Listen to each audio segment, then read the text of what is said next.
ignore the title, it is not really a strategy. Nor will it safeguard America's national security. Instead, the national security strategy which Donald Trump unveiled on Monday is an attempt to patch together a worldview and corresponding plan of action from the U.S. president's public statements plus the better judgment of those around him. It is the grown UPS, who remain in the room for now, at least, creating a veneer of credibility for this erratic and dangerous administration and attempting to build some sort of framework for decision-making. It is unlikely to be observed. Producing the document is a legal requirement. Abiding by it is not. Many former officials acknowledge they paid scant attention to its predecessors. It is in large part a paper exercise, but not meaningless. At best, it can force an administration to step away from the urgent but ultimately less important matters to look at the big picture, and to consider how multiple and often competing priorities relate. At other times, as with the George W. Bush administration before the Iraq War, it lays out U.S. thinking.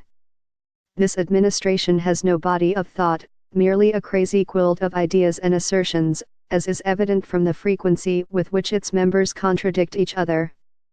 The strategy is Trumpian in its brash branding. America is determined to win, he wrote on Twitter.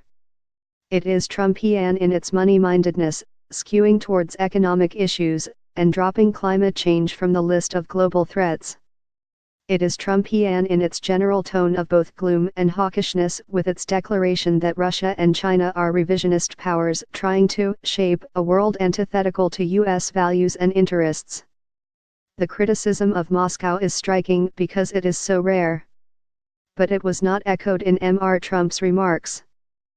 The document accuses Russia of interfering in the domestic political affairs of other countries without mentioning the evidence of its meddling in the 2016 election, which the president rejects, let alone Robert Mueller's investigation into his campaign's alleged collusion, which he denies. He and his supporters have attacked the inquiry relentlessly. Few expect a tougher stance on Russia in practice. The remarks on China are milder than predicted, and the document acknowledges the need to cooperate with both countries. Beijing will wait to see what, if any, action is taken before responding. But the underlying issue is undeniable. China is growing more powerful and more confident in its power. It wants to redraw international rules accordingly. This is the hardest of challenges for other powers, most of all the U.S., and it is complicated by the fact that America still needs China in handling issues such as North Korea. Moscow and Beijing's own actions have provoked much of the alarm and hostility they now face.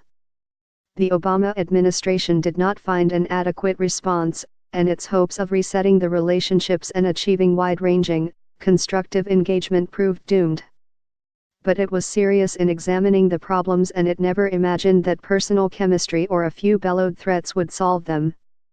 In contrast, Mr. Trump has talked tough but has smoothed the path for China, diminishing his nation through his bigotry, ignorance, bluster, and unreliability.